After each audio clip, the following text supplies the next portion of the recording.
ഓരോരുത്തനും അവനവൻ്റെ പ്രവൃത്തികൾക്കടുത്ത വിധിയുണ്ടായി. മരണത്തെയും പാതാളത്തെയും തീപ്പൊയ്കയിൽ തള്ളിയിട്ടു. ഈ തീപ്പൊയ്ക രണ്ടാമത്തെ മരണം.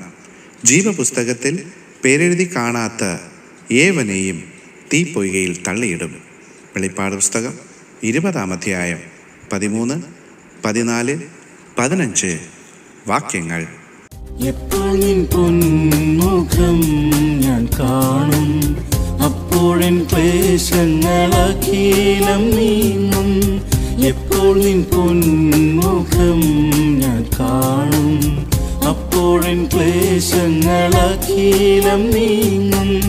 പാരിതിൻ ദുരിതങ്ങളാകെ മറന്നു യേശുവേ തിരുമുൻപിൽ